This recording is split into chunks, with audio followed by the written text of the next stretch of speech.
Queridos irmãos, a graça e a paz do nosso Senhor e Salvador Jesus Cristo, que nós possamos, irmãos, continuar orando pelo povo do Rio Grande do Sul. Ali tem irmãos nossos também, mas independente disso, nós devemos orar por todos. E sabendo, irmãos, que o mundo ele é mau. Ao mesmo tempo que tem milhares de pessoas sendo dizimadas lá no Rio Grande do Sul, milhões de dinheiro tem sido despejado, derramado no show de uma velha, idosa, senil, lá no Rio de Janeiro, sensualizando, porque mulher sensualizando já é feia, agora uma velha, que é Madonna, que é mais velha do que Matusalém, tá lá. E milhões sendo derramados para ver aquela coisa fatídica. Tantas plásticas que dão um sorriso, o dedão do pé levanta. Mas as pessoas estão lá. Enquanto isso, as pessoas morrendo lá no Rio Grande do Sul, enquanto outros estão se divertindo com essas coisas horrorosas. Queridos, Pedro, abra sua Bíblia em Pedro. Nós estamos caminhando para o final da exposição em Pedro.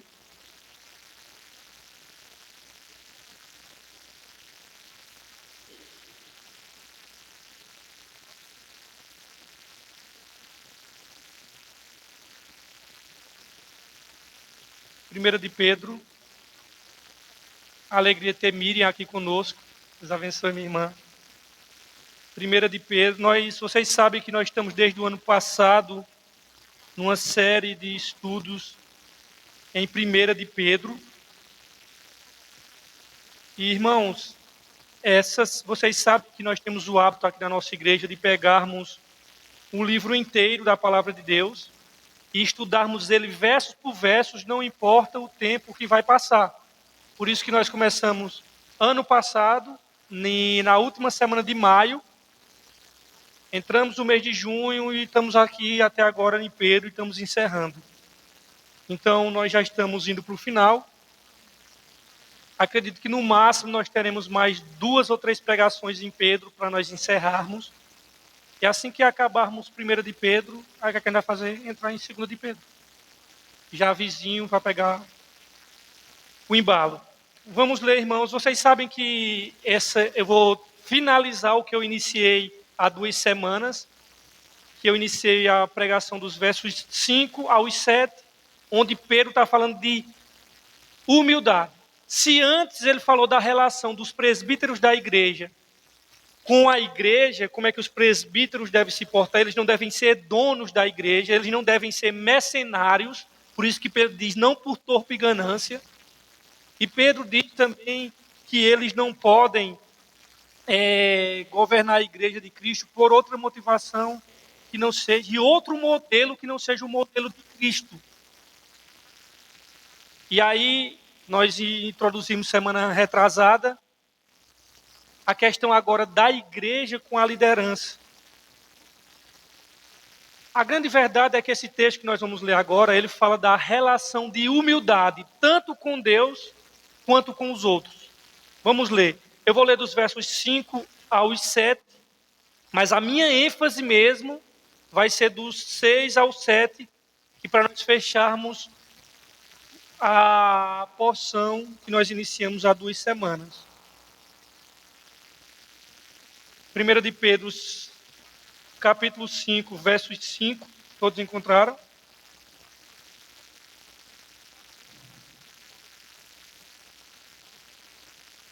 Diz assim a palavra de Deus. Da mesma forma, jovens, sujeitem-se aos mais velhos. Sejam todos humildes, uns para com os outros. Porque Deus se opõe aos orgulhosos, mas concede graça aos humildes. Portanto, humilhem-se debaixo da poderosa mão de Deus, para que Ele os exalte no seu devido tempo. Lance sobre Ele toda a vossa ansiedade, porque ele tem cuidado de nós. Pedro inicia esse trecho exortando a igreja à humildade. Ele vai dizer isso nos versos 5 e início dos versos 6. E exatamente o que faltou em Pedro foi humildade. Não quando ele escreveu, mas nos 3 anos e meio que ele passou com Jesus. Muitas vezes, ao andar com Jesus, Pedro foi soberbo. Muitas vezes, ao andar com Jesus, Pedro foi arrogante. E Deus permitiu, por meio de Jesus, que Pedro muitas vezes quebrasse a cara para que ele aprendesse o caminho da humildade. E esse Pedro agora veterano, esse Pedro agora mais maduro, nos ensina a trilhar o caminho da humildade.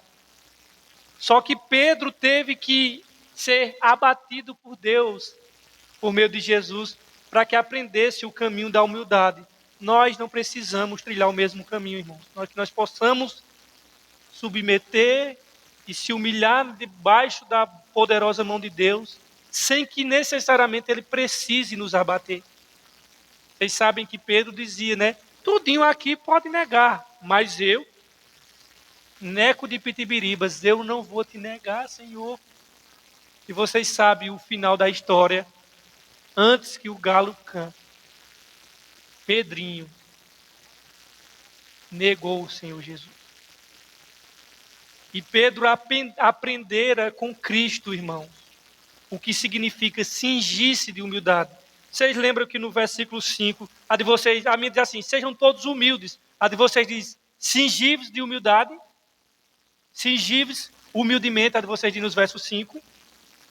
E essa linguagem que Pedro está utilizando aqui, Pedro aqui ele utiliza uma linguagem figurada que reconstrói uma cena da atitude de Jesus. O que ele está fazendo assim, quando ele diz cingir, ele está remontando aquela cena do Evangelho de João no capítulo 13. Naquela noite em que Jesus foi traído, foi a mesma noite que ele instituiu a Santa Ceia.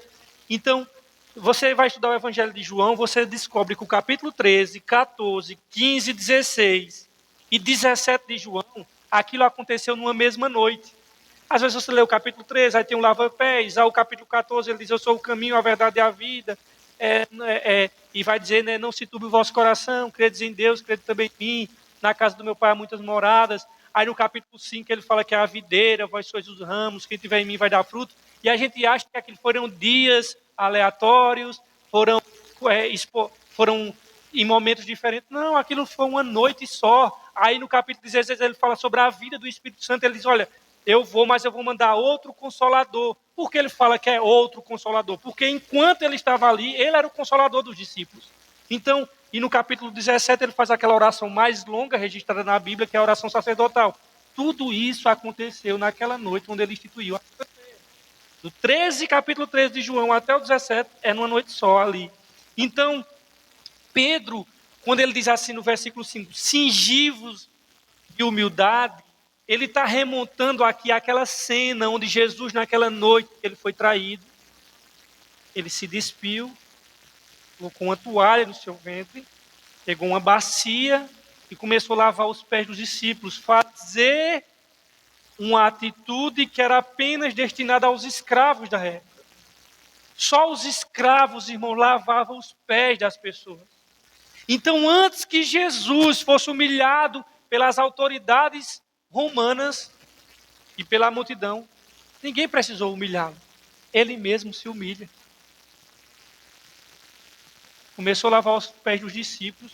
Pedro, sabendo que aquilo ali não era só para escravos da sociedade, o mais baixo escalão da sociedade, pessoas, na realidade, humílimas, pessoas que vinham das castas mais baixas da sociedade, Pedro diz assim, não, meu pé você não vai lavar. Pedro de novo, você veja como Pedro é. Não, Jesus diz, Pedro, não vou lavar. Então se eu não lavar, Pedro, tu não tem parte comigo. Aí Pedro, como era 8 ou 80, disse, agora me dê um banho inteiro. Aí Jesus diz, não, calma, só basta lavar os pés. Você já está lavado com a palavra, Pedro. E quando o verso 5 diz, cingivos de humildade, o escravo do primeiro século, eu falei na semana retrasada, você já conseguia identificar o escravo, porque ele andava cingido no seu ventre aqui, com aquele toalha branca que o identificava. Ele é um escravo. E quando Pedro diz assim, cingi-vos humildemente, além de remontar a cena de Jesus como escravo no verso do capítulo 13 de João, onde ele diz assim, olha, se vocês, dizendo aos 12, vocês me chamam de Senhor e Mestre, e dizeis bem, porque eu sou Senhor e Mestre. Se eu, sendo Senhor e Mestre, lavei os pés de vocês, vocês devem lavar os pés uns dos outros, porque eu fiz isso para que vocês sigam o meu exemplo. Exemplo de quê? De humildade. Afinal de contas, o próprio Cristo é o exemplo maior de humilhação diante dos seus atributos divinos. Paulo vai dizer que ele, sendo em forma de Deus, não julgou por usurpação ser igual a Deus, antes se esvaziou a si mesmo, fazendo semelhante aos homens, e achado na forma de homem, aliás, fazendo-se servo, e foi achado na figura humana, fazendo-se homem, e a Bíblia diz que, como um homem, ele humilhou-se a si mesmo e foi obediente até a morte e morte de cruz. No entanto, o próprio texto de Filipenses, que eu acabei de citar, coloca Cristo Jesus como modelo.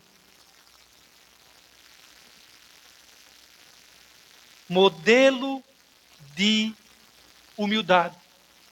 Padrão do que é ser discípulo de Jesus e o que é humildade, não segundo o meu conceito, mas o conceito de Cristo Jesus. Ele é modelo para nós, do que nós devemos fazer. E aí, no final do verso 5, quando ele diz assim, Deus se opõe a quem, irmãos? Aos soberbos, pode falar. Deus se opõe a mim, diz assim, aos orgulhosos, que é a minha tradução é NVI. Deus se opõe aos orgulhosos. Irmão, você vai perceber que Tiago, o pastor de Jerusalém, ele vai repetir a mesma coisa. No capítulo 4 de Tiago, versículo 6, vocês podem tomar nota para verificar em casa. Você vai ver que essa citação, ela é colocada do mesmo jeito, que Deus resiste aos soberbos, mas dá graças aos humildes, irmão. Deus, ele é contra e ele vai de encontro para abater os soberbos. Porque foi a soberba, irmão, que tornou o querubim em Satanás. Foi a soberba que fez o casal puro e perfeito ser expulso do Éden. Deus detesta a soberba. Foi a soberba que fez com que Deus, irmão, Deus é ativo nisso daí. Foi com que Deus fez e ele colocou Nabucodonosor para comer capim. Ele colocou o maior imperador da época, do Império Babilônico, o império mais rico, grandes pensadores. Só o muro da Babilônia, diz os historiadores, carroças andavam em cima de tão largo que eram os muros. E esse ser narcisista, soberbo, com poder nas mãos da Babilônia, Deus diz, espera aí, tirou o juízo dele, ficou doido, como diz aqui no Nordeste, e botou o cara por vários meses para comer capim, diante das pessoas, das classes altas, baixas, todo mundo vendo lá o camarada comendo capim. Aí depois Deus restituiu o juízo dele, a sua sanidade mental. Nabucodonosor é o exemplo que Deus abate os soberbos, os arrogantes, os orgulhosos. E é digno de destaque, irmãos, que a lição sobre humildade, o lavar dos pés, tenha vindo logo antes de Jesus alertar Pedro sobre a tentação que ele sofreria. Porque se você ler o capítulo 13 de João, quando Jesus lava os pés, é nesse mesmo capítulo que no final Jesus disse, olha, antes que o galo cante, tu me negarás 3 vezes. Ou seja, Jesus dá o exemplo de humildade, e o exemplo de humildade vem antes para alertar Pedro do perigo. E mesmo com esse exemplo de humildade, Pedro acabou negando o Senhor. E para fundamentar o seu ensino, a Bíblia vai dizer que, na verdade, Deus, Ele é, na verdade, o Senhor Deus, Ele é veementemente contra, irmãos, aos soberbos. Isso é um conceito muito repetido na Bíblia. O conceito de que Deus ele vai de encontro e Ele é contra o soberbo. Em relação aos ímpios, Deus tomará vingança dos seus adversários, diz Tessalonicenses, no capítulo 1, versículo 10. Essa é a palavra, irmãos. Tomando vingança dos seus adversários. E Tessalonicenses diz que serão banidos da face do Senhor e da força do seu poder. Mas eu quero dizer, irmãos, que a soberba não só é algo dos incrédulos.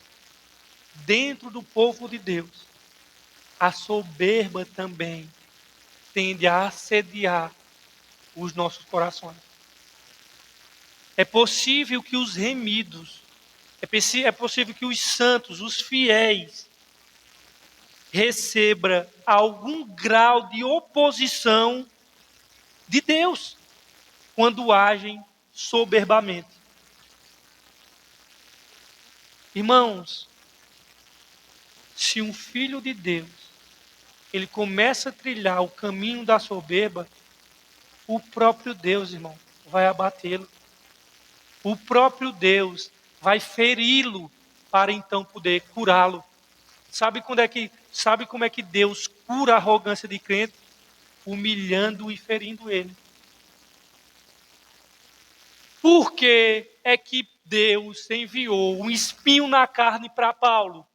Paulo diz por que é que ele enviou. Para que eu não me orgulhasse dessas revelações, foi me dado um espinho da carne, um mensageiro de Satanás. Enviado por quem? Por Deus, irmão. Feridas que nos cura do narcisismo. Às vezes Deus permite que nós sejamos abatidos fisicamente, para que nós possamos ser curados de doença da alma, que é a pior, da soberba, da arrogância, da síndrome de Satanás do nosso coração. Então entenda que não é só os ímpios que Deus age contra.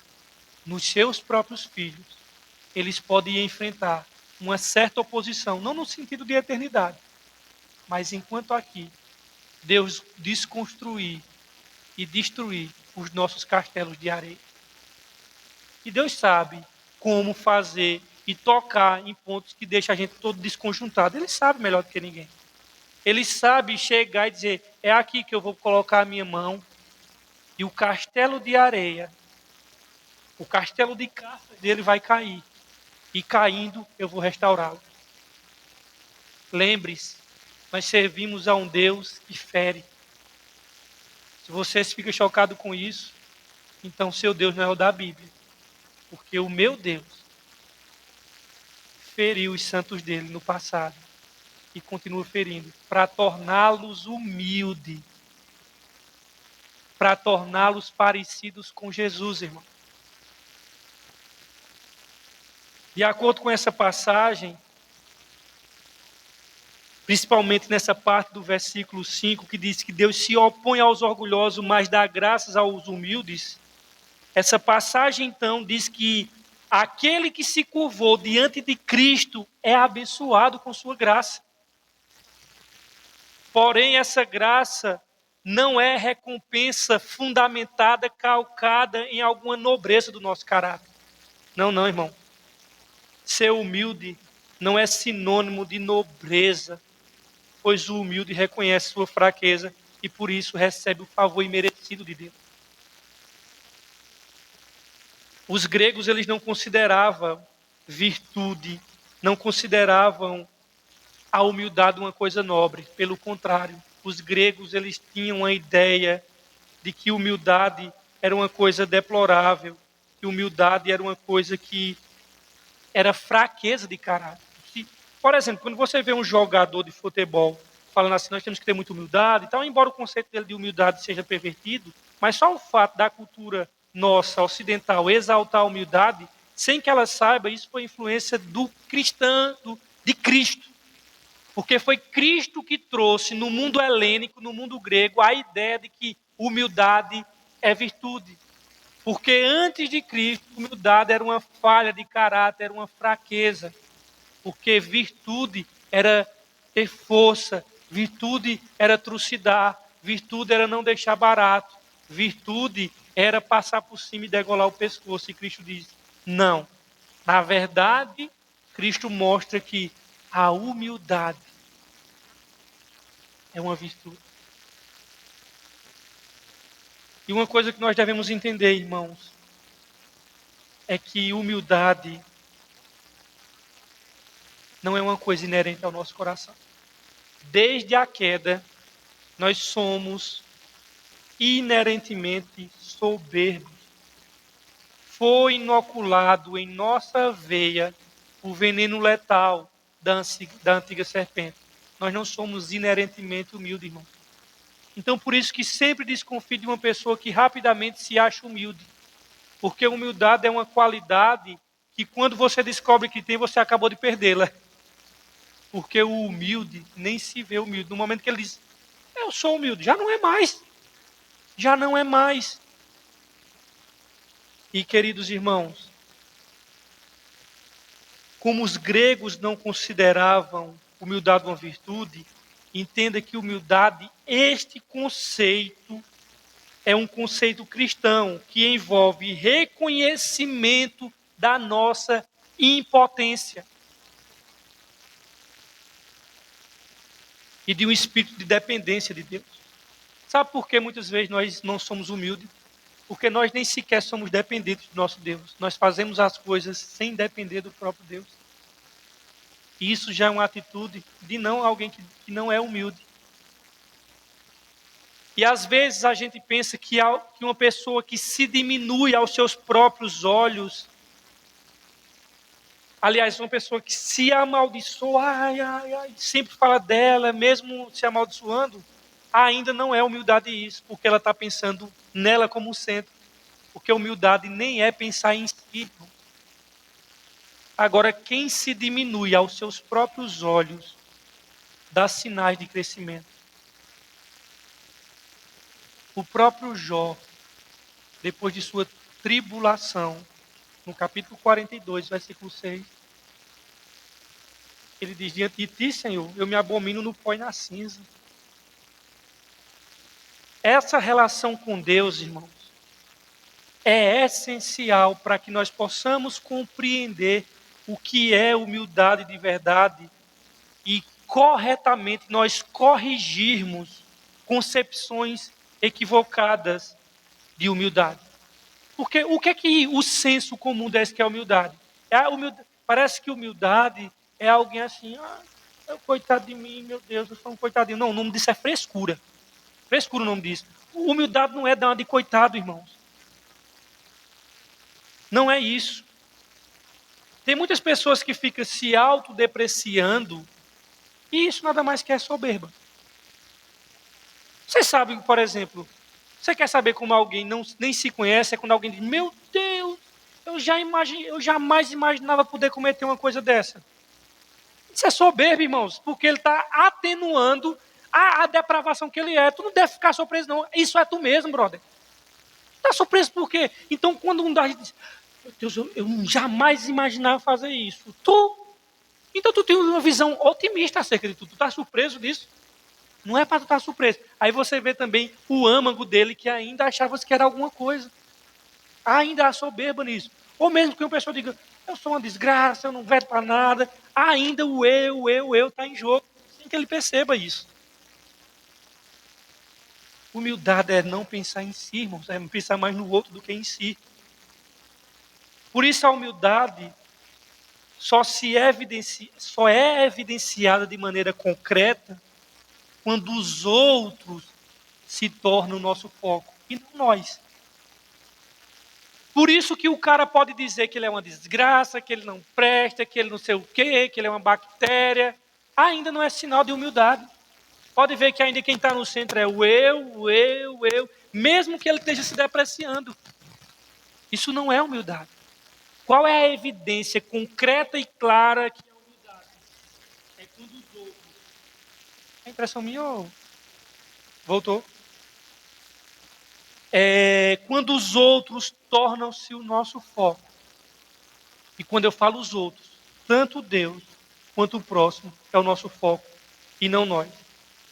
E não pensamos muito a nosso respeito. Quando você tem uma vida cristã capenga, isso mostra que você não é humilde. Porque você não é dependente de Deus coisíssima nenhuma. Quando você tem uma vida de oração michuruca, isso mostra, brother, que tu não tem nada de humildade. Porque você não é dependente de Deus e demonstra isso pelas suas atitudes. Humildade é o resultado de considerar os outros superiores a si mesmo. O que é que Paulo diz no início do capítulo 2 de Filipenses? Ele diz, considere os outros superiores a quem? A si mesmo. E quando nós consideramos os outros superiores a nós mesmos, Deus nos exalta. Por isso que esse texto diz, Deus se opõe aos orgulhosos, mas dá graça aos humildes. Deus concede glória àqueles que se rendeu à glória dele. Deus só concede glória àqueles que se humilharam e se renderam à glória dele. Vocês lembram lá em Lucas 18 a parábola do fariseu e do publicano? Todos foram lá no monte, no templo, orar. E Jesus diz que o fariseu chega e diz, ó Senhor, eu dou dízimo, Senhor. Graças te dou, Senhor. Olha que oração maravilhosa, de desgraçadamente. Que eu não sou igual a este publicano, pecador. Isso é um abestalhado, né? Dou os meus dízimos, jejuo 2 vezes, porque os fariseus jejuavam 2 vezes. E Jesus disse que aquele publicano era aqueles cara mais nojento da sociedade, todo mundo tinha raiva. O publicano era aquele que judeus que coletavam impostos para o Império Romano e ainda roubava ainda mais os da sua nacionalidade. É como se fosse, imagina, um judeu trabalhando para Hitler no Holocausto. Isso não é um Satanás? O Holocausto rolando e um judeu trabalhando para Hitler, matando os seus irmãos de raça. Pronto. E aí esse camarada ora. Aí o publicano lá, rejeitado, páreo da sociedade, nem sequer ousava olhar para o Senhor. Disse, Senhor, tem misericórdia de mim. Que sou pecador. Tem misericórdia. E Jesus pergunta, quem foi daqueles que desceu justificado?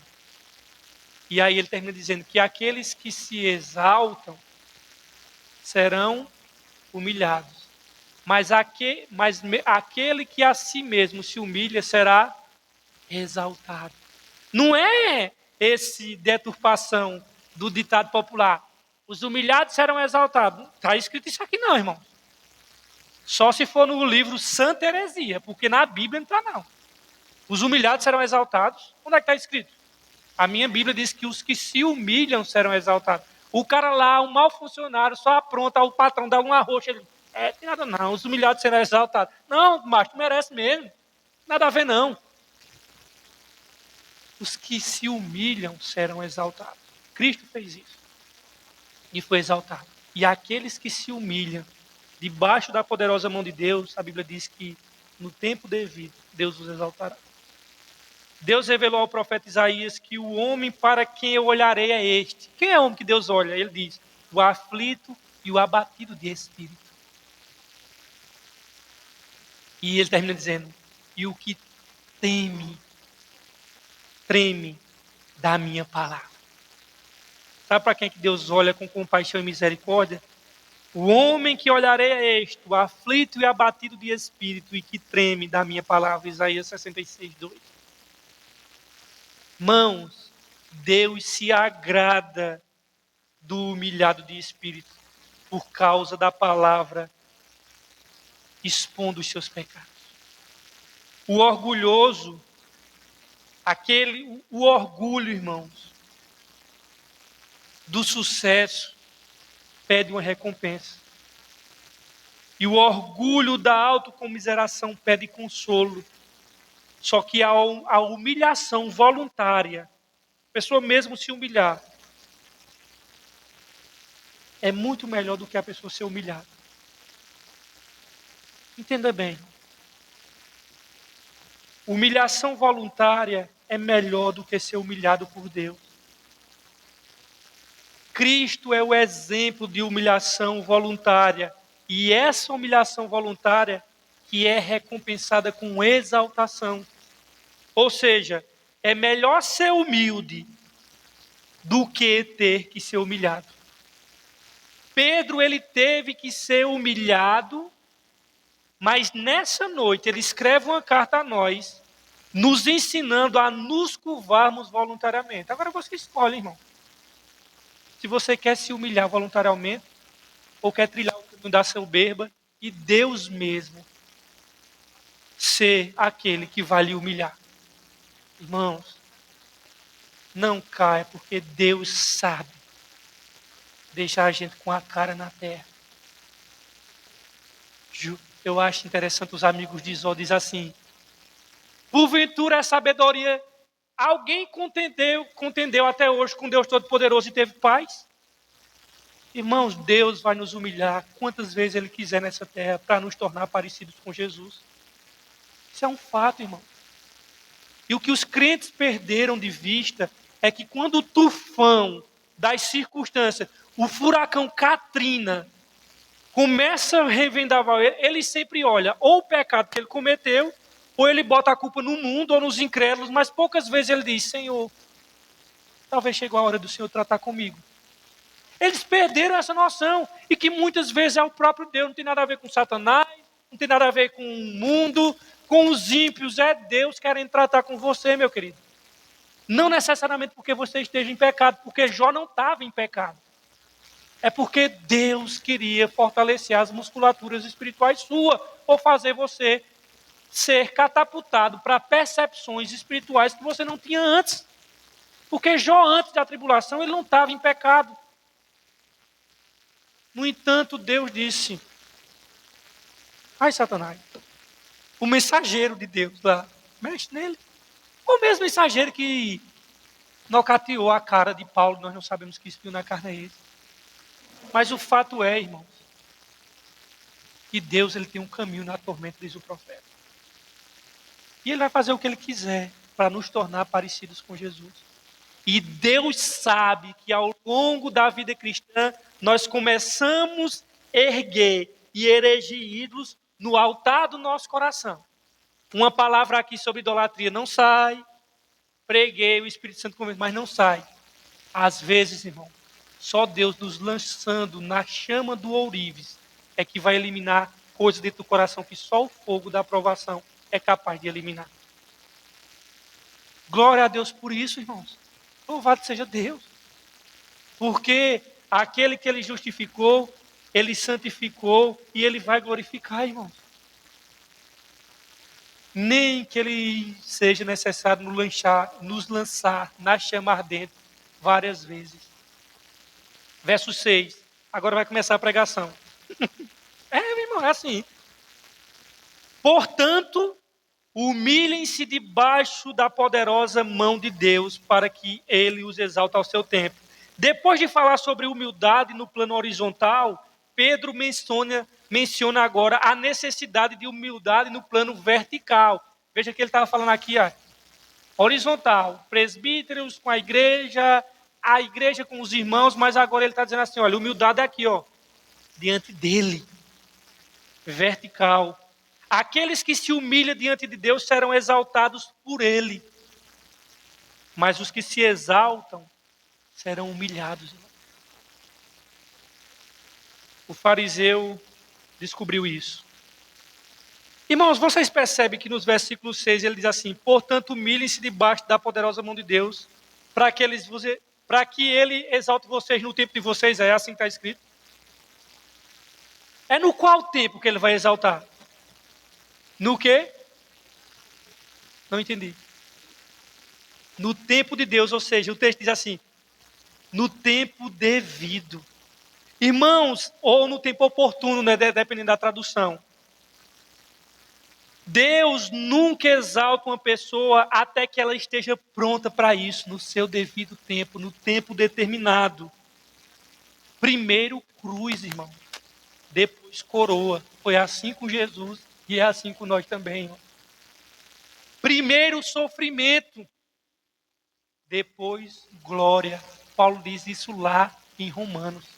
Se é certo que com ele padecemos, também com ele sejamos o quê? Glorificados.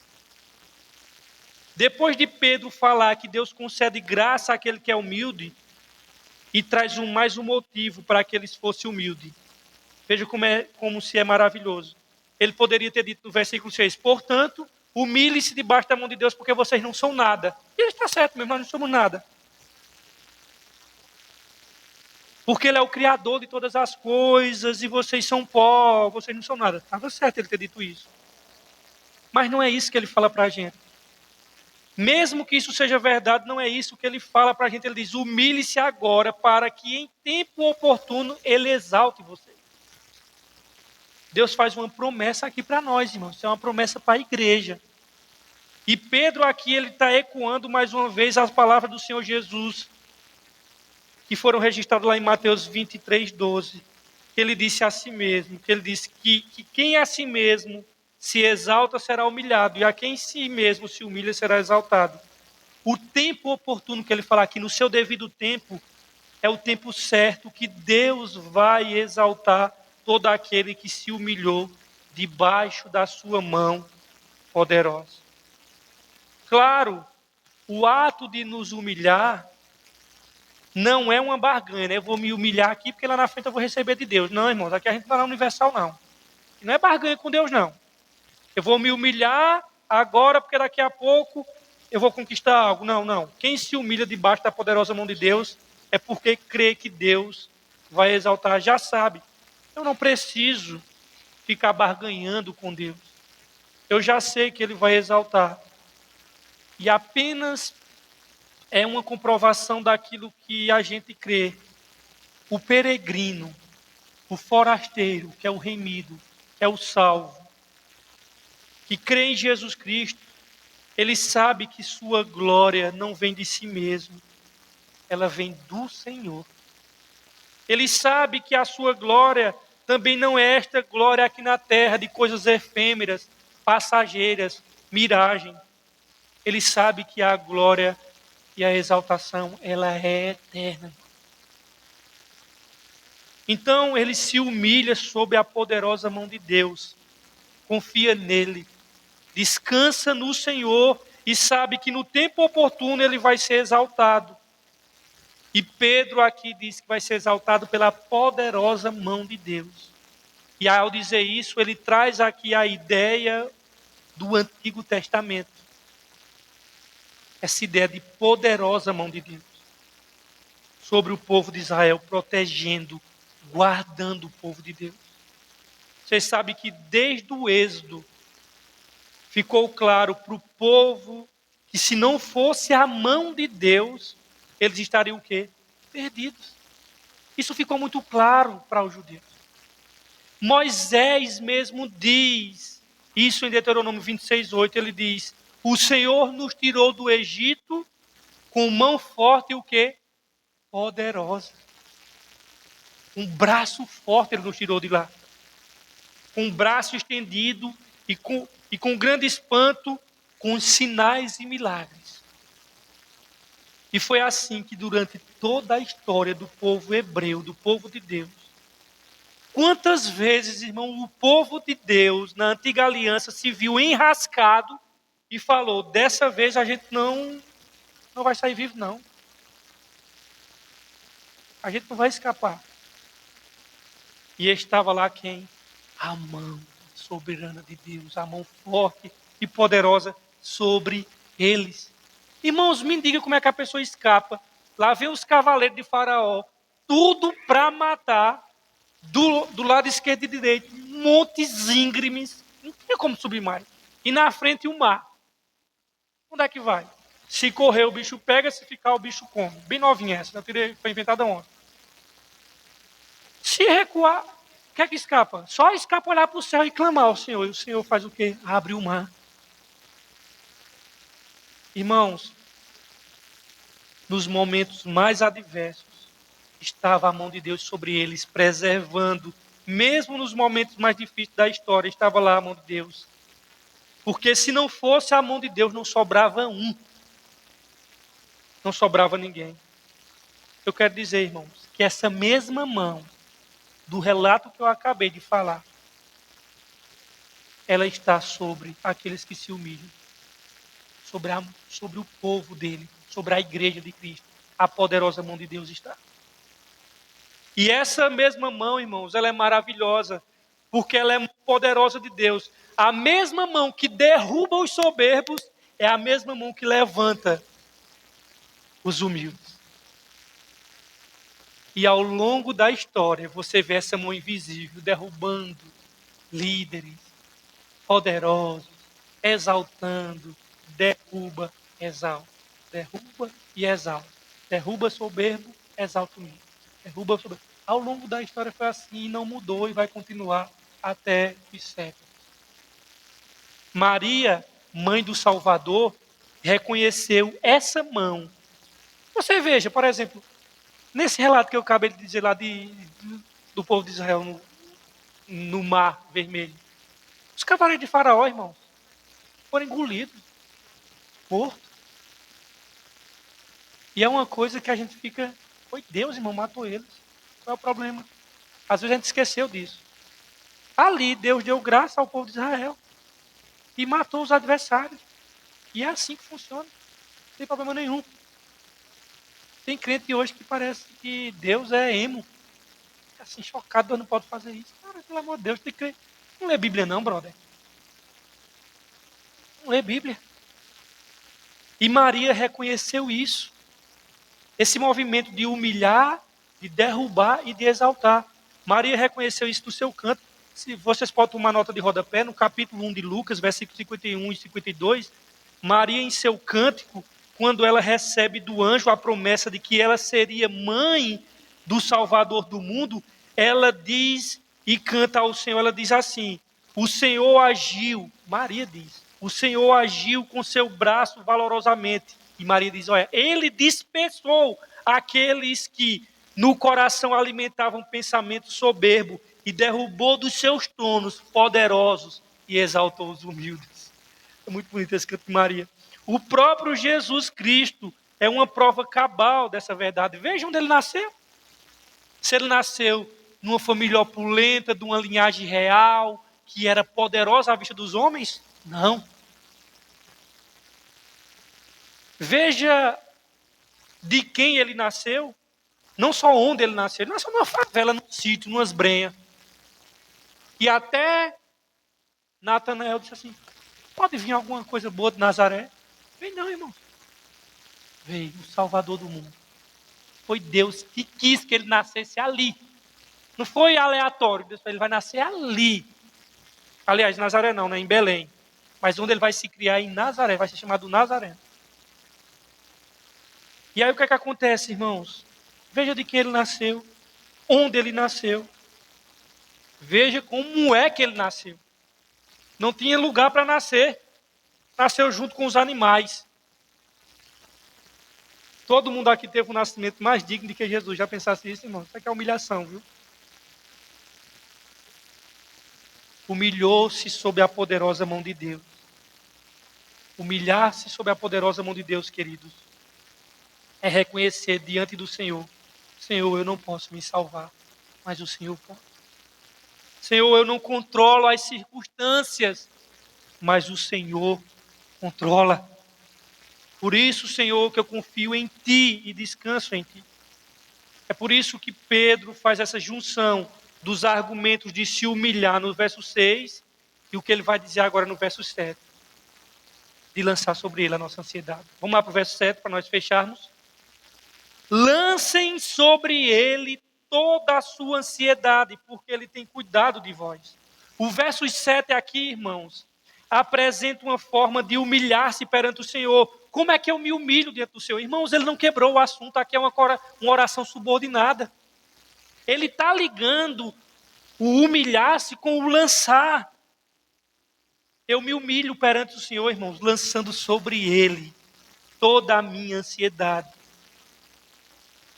Aqui funciona como uma explicação do verso anterior. O versículo 7 não é uma nova frase, melhor dizendo, mas é uma oração subordinada, ou seja, a humilhação dos versos 5 e 6.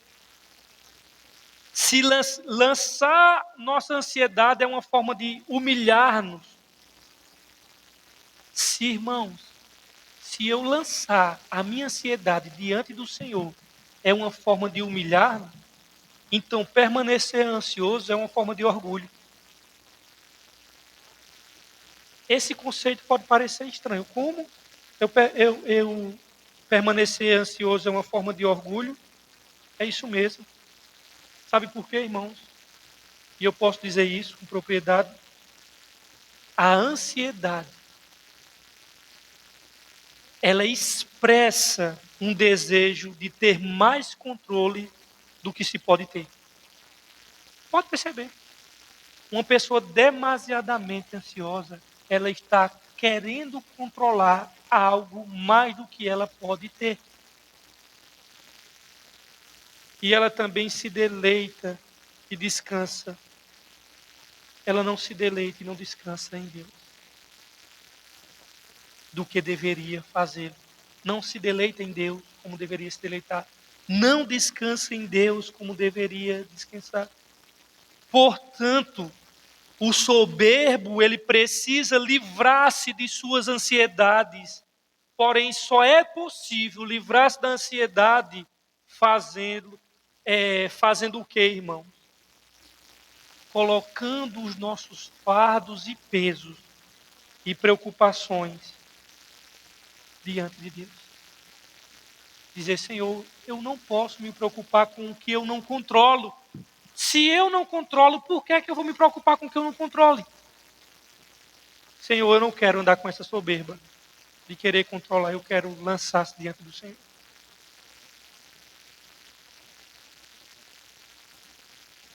Só é possível, irmão, livrar-se de ansiedade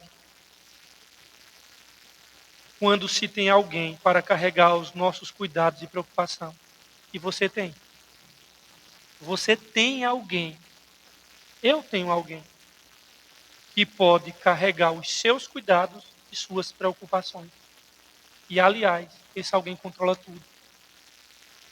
Tudo. Oramos pelo povo gaúcho. Vocês têm que eu tenho medo de dizer que Deus está no controle daquilo? Ele esteve no controle do dilúvio. O que é o Rio Grande do Sul? É que a gente não gosta de mergulhar nas implicâncias, irmãos. Até as últimas circunstâncias. Ele é o Senhor do dilúvio, é o Senhor de tudo. Apesar do verbo lançar aparecer aqui no gerúndio, na nossa tradução, a ideia original não é que a gente fique lançando o tempo inteiro. Lança, lança. O ato de lançar é único. Lançou. E não é lançar com uma vara de pescar, não. Eu vou lançar, aí daqui a pouco puxo, jogo a vara de novo. Não é dessa maneira. Depois eu puxo um pouquinho, aí lança de novo. Não.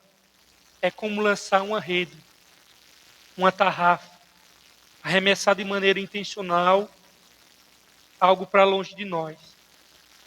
É o sentido que Pedro diz assim: lance sobre ele a ansiedade de vocês. É algo intencional. Esse é o sentido de lançar. E eu digo, irmãos, eu sei que o que Deus pede para lançar, para nós é algo pesado. É pesado mesmo. É a nossa ansiedade que Ele pede para a gente lançar. A gente gosta de ficar com ela. É a falta de fé que nós temos que Deus vai cuidar da gente no futuro. Porque a gente, irmão, desconfia do nosso futuro. Desconfia. Você sabia que isso é ansiedade? Quando eu olho para o futuro e temo, eu estou ansioso.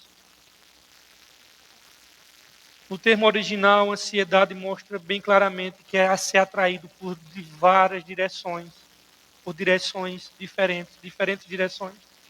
Horas você busca ali, aí você quer aqui, você tenta controlar ali, depois você fica olhando para acolá, como diz o Matuto, fica querendo controlar o futuro, isso é ansiedade. Mas veja porque nós podemos lançar sobre ele o nosso temor. Primeiro, porque ele é poderoso para segurar aquele peso que nós lançarmos sobre o Senhor, ele vai te segurar. Eu quero dizer que existe força suficiente na mão de Deus para segurar os nossos fardos. E segundo, porque ele tem cuidado de nós. Irmãos, veja bem, Deus sempre cuidou de nós. Um dia você foi uma criança que não sabia nenhum ar. E no primeiro choro que você deu, Deus estava ali. Na sua primeira passada, Deus estava presente. Nas noites insones, Ele estava lá. Às vezes eu estou com meu sobrinho Heitor, mais novo, e eu fico olhando para ele e digo, meu Deus, eu vejo, ele está lá descansando. Você deixa ele na beira de um asfalto, ele vai morrer. Indefeso. Eu digo, vê, qual é a preocupação dele? Eu digo, daqui uns dias você vai se tornar um adulto cheio de preocupação, achando que controla uma coisa. Sendo que ele começa a criança aqui, o Senhor toma conta da vida dele. Acompanha todos os passos dele. Então, ele tem cuidado de nós, querido. Até nas piores situações. Imagine as piores situações da vida. Ele tem cuidado de nós. Deus estava contigo, irmão. E ele vai estar contigo até a consumação dos séculos. Deus nunca nos desamparou. Se eu e você estamos aqui, é porque o Senhor cuida de nós. Se nós chegamos até aqui, irmãos, é porque até aqui nos ajudou o Senhor. Se eu e você somos do Senhor Jesus, é porque Ele nos ama com amor infinito. Irmão, se Deus nos deu o seu próprio Filho para morrer por nós, queridos, então não nos dará com Ele também todas as coisas? Paulo diz, meu amigo, se Ele deu o maior, o que é cuidar da gente? É nada, irmãos. Se não for pela fé, que seja pela lógica. Ele tem cuidado de nós. O Senhor não muda, irmãos. Você acha mesmo que depois de Deus nos amar, de elaborar um plano, de sacrificar o Filho dele por você, de Deus cuidar de nós até aqui, Ele vai, no final da reta, farrapar? Ele cuidou até agora, daqui para frente, Ele vai farrapar e deixar de cuidar da gente, vai mudar, Ele vai mudar e parar de cuidar da gente no futuro. Irmãos, como diz Tim Keller, que morreu ano passado, Tim Keller diz assim, se Deus olha para o ansioso e diz assim, eu fui capaz de rasgar o meu filho por você na cruz, como é que eu não vou cuidar de você? Se eu fui capaz, ele olha para o ansioso e diz, eu fui capaz de rasgar o meu filho por você, como é que eu não vou ser capaz de alimentar você com coisas e cuidar? É claro que ele vai ser, gente. Ele deu a joia do seu gabinete, pão e comida, ele não vai dar. O que é isso, meu Deus? Sabe qual é o problema, irmãos? Que nós ficamos ansiosos? É que a gente olha para o futuro, mas a gente não sabe, a gente estica um pouquinho. A gente só olha para o futuro e estica um pouquinho. Aí Deus diz, tu está esticando um pouco, estica mais para tu ver o final. E o final é de glória e exaltação. Entendeu? O problema é que a gente não olha para o futuro. O problema é que a gente olha para o futuro de maneira muito curta. Deus diz assim, tu está olhando para o futuro, eu quero é que tu estique mais. Tu tá ainda chegar, a tua fita métrica ainda está pouco, estique ela. E no final, é glória para si. O nosso problema não é que a gente não olha para o futuro, é que a gente não espicha muito. Porque se espichar muito, o spoiler já foi dado lá em Apocalipse. Alegria eterna. Só que a gente só espicha até a metade. Se for para esticar o olhar, estica até o final, meu amigo. Não estica até a metade do caminho, não. E aí você vai deixar de ser ansioso. Porque lá no futuro, no final mesmo, o Senhor já deu o spoiler do filme, da trajetória. Não haverá mais pranto, nem luto, nem choro, nem dor. Alegria eterna para todo sempre. E aí, irmãos, Pedro fala isso porque porque já chegou a hora de eu terminar. Mas só para fechar aqui, queridos, por que Pedro fala sobre isso? Porque a perseguição ia começar na igreja. Os cristãos já estavam começando a ser caluniados, perdendo os empregos por pertencer a Jesus. E Pedro já está alertando: descanse debaixo da poderosa mão de Deus. Humilhe-se diante dele, reconheça o Senhor Jesus. E aí Pedro está alertando a igreja que nuvens negras vai aparecer. Mas, queridos irmãos, trazendo para nós, por que é que nós devemos nos humilhar perante a mão de Deus, sabendo que Ele vai nos exaltar? Porque Deus já nos deu a vida eterna. Mesmo que a humilhação seja grande aqui, mesmo que um dia nós venhamos sofrer perseguição aqui, como muitos lugares do mundo enfrentam, a nossa pátria não está aqui, irmão. A promessa do Senhor para nós é que um dia Ele vai nos exaltar. E a pergunta é: você crê nisso? A sua esperança está aqui ou está lá? Essa é a pergunta. Isso serve também, irmão, para toda e qualquer ansiedade que vir sobre nosso coração. Nós devemos nos arrepender e correr ao Senhor, pedir perdão a Ele pela nossa falta de fé. Nós devemos nos humilhar na sua presença, reconhecendo que nós dependemos dEle, que Ele toma conta de nós. E que tudo de bom vem de sua mão. E que somos do Senhor. E que nós devemos lançar sobre Ele toda a ansiedade. Segurar a mão do Senhor. E dizer: Senhor, eu quero descansar. Irmãos, nós estamos peregrinando. Irmãos. Nós estamos nessa peregrinação. Nós somos peregrinos. Só que eu entendo que a vida do peregrino aqui não é fácil. Irmãos, a vida cristã ela não é fácil. A salvação ela é de graça. Agora, a vida cristã é lutas mesmo. A vida do peregrino não é fácil. Porque só é pegar, tirando da metáfora espiritual de Pedro, só é pegar o peregrino, literalmente falando. Veja a vida de um peregrino, de um estrangeiro em outro país, ela não é fácil. Mesmo os camaradas que saem daqui para país do primeiro mundo, como os Estados Unidos, eles enfrentam adversidades, irmãos. Porque estar em um país que não é o seu, não é só rosas. E nós sabemos que nós não estamos num país que não é nosso. Então a gente nunca vai se sentir confortável o tempo todo. Aquela sensação de não estar encaixando, que eu não me encaixo, e que eu sou meio que não encaixo aqui nesse quebra-cabeça, é normal. Porque Deus quer assim, irmão. Você é peregrino, você é estrangeiro. Não é fácil estar em um país que não é o seu. Convivendo com muitos que não é do seu povo. Não fala a sua língua. Você chega no lugar e você fica assim: meu Deus, esse povo está falando uma língua totalmente diferente da minha. Normal, meu querido. Você é peregrino. E você, quando é peregrino em outro lugar, você é o outro. Viu? Você não é daqui, não. E o cidadão da terra dele faz o quê? Te humilha.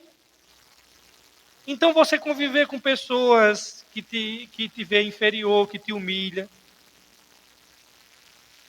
E você saber que você não aguarda nada de bom dessa pátria.